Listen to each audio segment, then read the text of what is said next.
Hello my dear students and friends. I am Naren Sharma. I welcome you on my YouTube channel ND English Master. So my dear students and friends, आज का हमारा topic है articles. Articles हम पढ़ते हैं लेकिन हमें समझ नहीं आते हैं और कई बार हम गलतियां कर देते हैं, लेकिन आज उन्हीं छोटी छोटी बारीकियों को हम पढ़ेंगे और इस वीडियो को देखने के बाद आप आर्टिकल्स कभी नहीं भूलेंगे।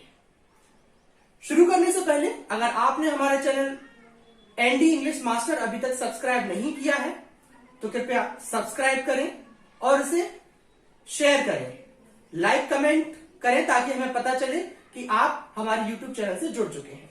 तो शुरू करते हैं आज का टॉपिक आर्टिकल्स।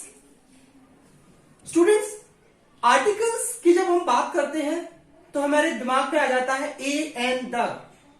ये तीन चीजें हमें आ जाती हैं कि ए एंड द आर्टिकल्स होते हैं, लेकिन ए एंड इंडेफिनेट आर्टिकल होते हैं और द डेफिनेट आर्टिकल होता है। ए और एन इंडेफिनेट आर्टिकल्स होते हैं यानी अनिश्चित आर्टिकल्स होते हैं। ये चीजें आती हैं जिनका पता नहीं होता है, जो निश्चित नहीं है, और द आर्टिकल जो होता है वो आता है निश्चित चीजों के साथ। इनको हम दो फॉर्म्स में डिफाइन करते हैं, एक वीक फॉर्म और एक होती है स्ट्रॉन्ग फॉर्म। वीक फॉर्म क्या होती है? ए को अ बोलते हैं, एन को अन बोलते हैं, दा को द या दी बोलते हैं, और स्ट्रॉन्ग फॉर्म होती है ए एन द। कई बार ऐसा होता है कि कोई द बोलता है, कोई दी बोलता है।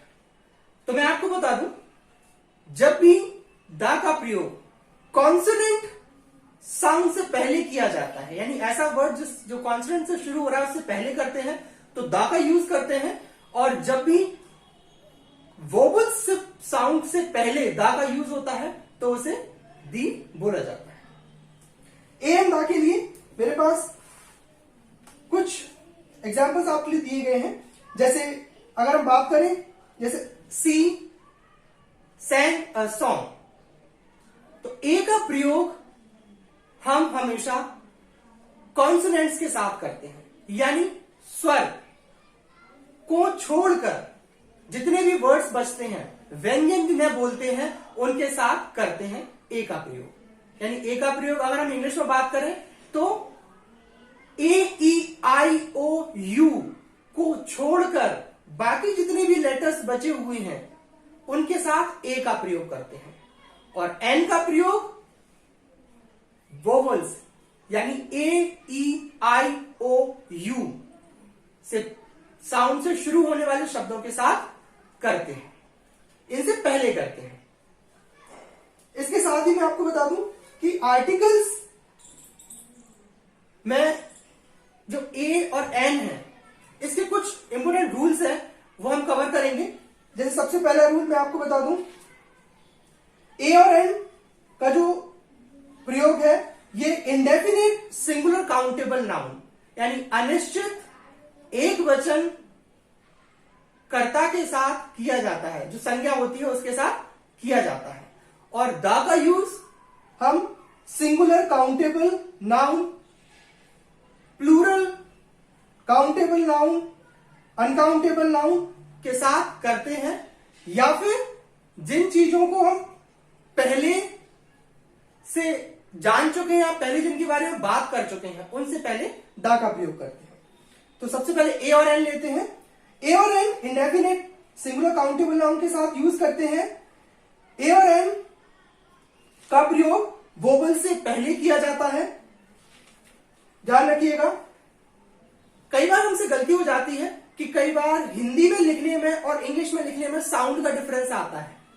जैसे यूनिवर्सिटी यू से शुरू होता है, यू आता है ए ई आई ओ यू, वोबल्स में आ रहा है, लेकिन जब हम यूनिवर्सिटी लिखेंगे तो या आता है। क्या आता है? या।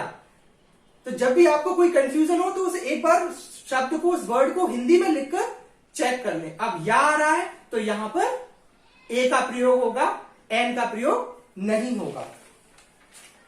आगे चलते हैं।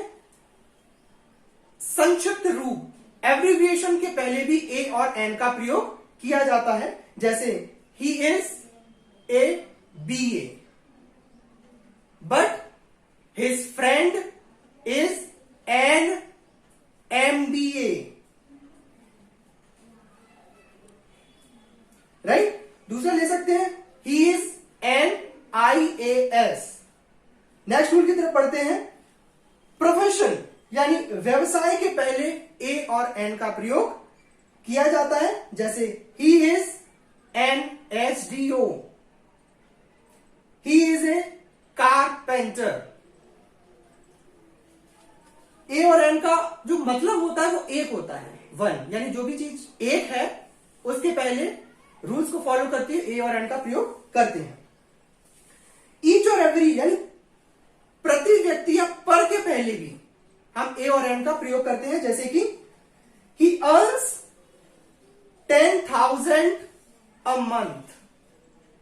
दूसरा एग्जांपल दे सकते हैं, they went there once a month. तीसरा हम एग्जांपल ले सकते हैं, rice sells 50 rupees a kilo.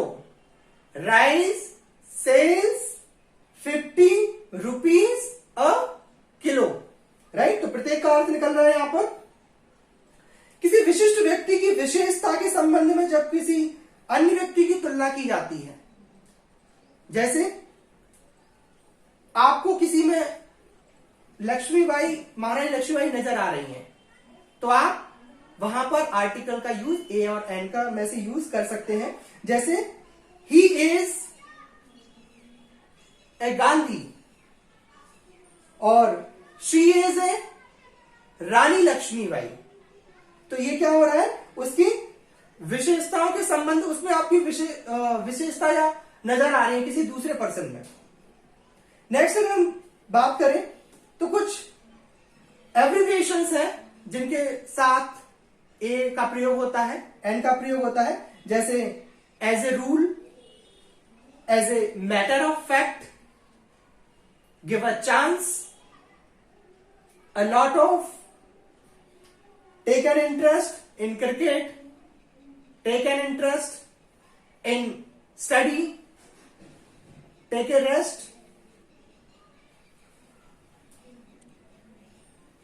तो ए और एन के रूल्स मुझे लगता है आपको क्लियर हो गए होंगे कि किन किन सिचुएशंस में हमें ए और एन का यूज करना है। अब बात करते हैं द यानी डेफिनेट आर्टिकल की। डेफिनेट आर्टिकल्स में अगर हम बात करें तो पूर्व में निर्धारित वस्तुओं या व्यक्तियों के पहले द का यूज किया जाता है, जैसे open the window, open the window, यानी विंडो अपनी जगह पहले से है, पूर्व में निर्धारित है, तो उसके पहले हम द का यूज कर सकते हैं। Sit in the bus, sit in the bus, बस पहले से वहां खड़ी हुई है, आपको वहां पर बैठना है, पूर्व निर्धारित है ये। नेक्स्ट रूल की तरफ चलते हैं हम। जब कोई सिंगुलर काउंटेबल नाउन अपनी पूरी जाति विशेष की विशेषता बताती हो, तो उसके पहले हम काउंटेबल नाउन का ए और एन में से यूज करते हैं, जैसे the dog is a faithful animal, यानी फेथफुलनेस पूरी डॉग कास्ट यानी जो डॉग की पूरी जाति है उसका बोध करा रही है, क्योंकि कुत्ते क्या होते हैं, वफादार होते हैं। ऐसे ही the tiger is a dangerous animal, तो अभी सभी जानते हैं कि जो शेर हो, छोटा हो, बड़ा हो, जंगली हो, पालतू हो, खतरनाक होते हैं। नेक्स्ट रूल की तरफ चलते हैं। दर, माप या हिसाब यानी रेट से संबंधित या प्राइस से संबंधित चीजों के पहले भी हम दा का यूज करते हैं, जैसे sugar is sold by the kilo, sugar is sold by the kilo, cloth is sold by the metre. तो यहां पर क्या, मीटर में मापकर बेचा जाता है कपड़ा, और शुगर किलो में तौलकर बेची जाती है, तो यहां पर माप यानी दर्शा रहा है, प्राइस दर्शा रहा है। नेक्स्ट हम बात करते हैं म्यूजिकल इंस्ट्रूमेंट्स। दा का प्रयोग म्यूजिकल इंस्ट्रूमेंट्स के पहले भी किया जाता है, जैसे I can play the guitar और Rani plays the tabla every morning. तो यहां पर इंस्ट्रूमेंट है, इनको बजाने से पहले यानी प्ले करने से पहले म्यूजिकल इंस्ट्रूमेंट्स के पहले क्या आ रहा है, दा का प्रयोग हो रहा है। किसी आविष्कार यानी इन्वेंशन के पहले भी दा का प्रयोग किया जाता है, जैसे who invented the telephone, who invented the television. ऐसे ही the radio, the cinema, the wireless phone के पहले भी आप लगा सकते हैं। व्यक्ति के पद के नाम के पहले भी दा का प्रयोग किया जाता है। मुझे आशा है आपको वीडियो अच्छी लग रही होगी। अगर आपको वीडियो अच्छी लग रही है तो जल्दी से वीडियो को लाइक कर दें और कमेंट में बताएं कि आगे आप किस संबंधित वीडियो देखना चाहते हैं, कौन सी ग्रामर से संबंधित वीडियो देखना चाहते हैं। तो और इस वीडियो को शेयर भी कर दें अपने फ्रेंड्स के साथ, ताकि अगर वो भी कहीं कोचिंग नहीं जा पा रहे हैं तो वो भी इस वीडियो को देखकर अपनी कंप्लीट इंग्लिश की तैयारी कर सकें, क्योंकि डे टू डे इस पर हम सारी ग्रामर कवर करेंगे 100%। यानी अगर कोई बच्चा हमारी रेगुलर वीडियो देख रहा है तो उसे इंग्लिश की कोचिंग जाने की जरूरत नहीं है, राइट। आगे चलते हैं। शरीर के अंगों यानी बॉडी पार्ट्स के नेम्स के पहले भी दा का प्रयोग करते हैं, जैसे the head, the hand, the leg. जैसे कि the police hit him on the head, यानी पुलिस ने उसे कहां मारा, उसके सर पे। तो सर क्या है, बॉडी पार्ट है, और इसके पहले क्या यूज हो रहा है, द हो रहा है। The police hit him on the head. Next अगर बात करें तो जब कोई नाउन किसी गुण या भाव को व्यक्त करता है तो उसके पहले दा का प्रयोग होता है। गुण या भाव क्या होते हैं, जैसे आपको अपनी मासी में मां नजर आती है, तो मां के गुण किस में नजर आ रहे हैं, मासी में। तो आप क्या से बोल सकते हैं कि द मदर इन हर, या आपके पिताजी में आपको डॉक्टर नजर आते हैं तो आप क्या बोल सकते हैं, द डॉक्टर इन हिम। आपको आपके फ्रेंड में सिंगर नजर आ रहा है तो द सिंगर इन हिम आप बोल सकते हैं। सुपरलेटिव डिग्री के पहले भी द का यूज होता है। सुपरलेटिव डिग्री जैसे बेस्ट होता है, जैसे Babita is the best student of the class. Super degree के लिए हम बहुत जल्दी एक नई वीडियो अपलोड करेंगे, तो जिससे आपको सुपरलेटिव डिग्रीज क्लियर हो जाएंगी। कुछ इंपॉर्टेंट चीजें हैं, आप ध्यान से सुनिएगा। 7 वंडर्स यानी जो दुनिया के आश्चर्य हैं उनसे पहले दा का प्रयोग होता है। नदियों, प्रसिद्ध नदियों, पहाड़ों, झील, झरनों के पहले दा का प्रयोग होता है। इमारतों, प्रसिद्ध इमारत, प्रसिद्ध होटल्स, प्रसिद्ध लाइब्रेरी और म्यूजियम के पहले दा का प्रयोग होता है। पर माउंटेन्स के पहले दा का प्रयोग होता है। ट्रेन्स के नेम के पहले यानी ट्रेनों के नाम के पहले भी दा का प्रयोग होता है, जैसे the Taj express, right. Newspaper के नेम्स के पहले दा का प्रयोग होता है, जैसे the times of India, the पत्रिका, तो दा का प्रयोग होता है।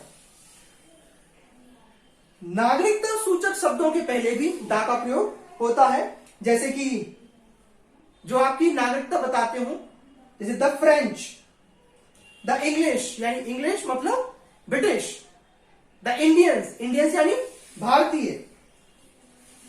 इसके अलावा राजनीतिक दल हो गए, जैसे the Congress party, the BJP party.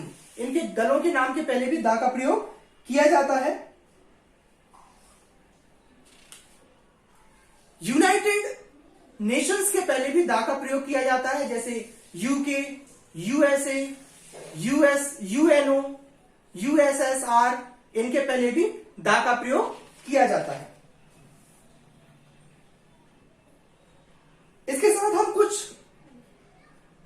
अपवाद भी देख लेते हैं जहां पर दा का प्रयोग नहीं होता है, जैसे कि किसी भाषा यानी लैंग्वेज, कलर या सब्जेक्ट के पहले आर्टिकल नहीं लगता है, जैसे कि I can speak English and Hindi both. यहां पर क्या है, लैंग्वेज है। She is a teacher of English, ये सब्जेक्ट है, राइट। तो इन डिसीजेस के नाम, नेक्स्ट डिसीजेस के नाम के पहले कोई आर्टिकल्स नहीं लगता है, जैसे he died of diabetes. Diabetes क्या है, बीमारी है, तो इसके पहले आर्टिकल नहीं लगता है। दिनों, दिन, डेज, मंथ्स, फेस्टिवल्स के नेम के पहले दा का प्रयोग नहीं होता है। गेम्स के पहले दा का प्रयोग नहीं होता है। तो माय डियर स्टूडेंट्स, आप आर्टिकल्स के कुछ एग्जांपल्स घर पे भी लगाएं। मैंने प्रयास किया है कि इसमें सारे रूल्स आपके कवर किए हैं। तो वीडियो अगर बहुत ज्यादा फास्ट हो गई हो तो आप वीडियो को पॉज कर सकते हैं और धीरे से इसे रोक रोक कर देख सकते हैं, समझ सकते हैं। तो आज के लिए बस इतना काफी है। और अभी तक अगर आपको ये वीडियो अगर पसंद आ चुकी हो तो आप हमारे इस वीडियो को लाइक और कमेंट जरूर करें और इस वीडियो को जरूर शेयर करें। आज के लिए इतना ही काफी है। धन्यवाद।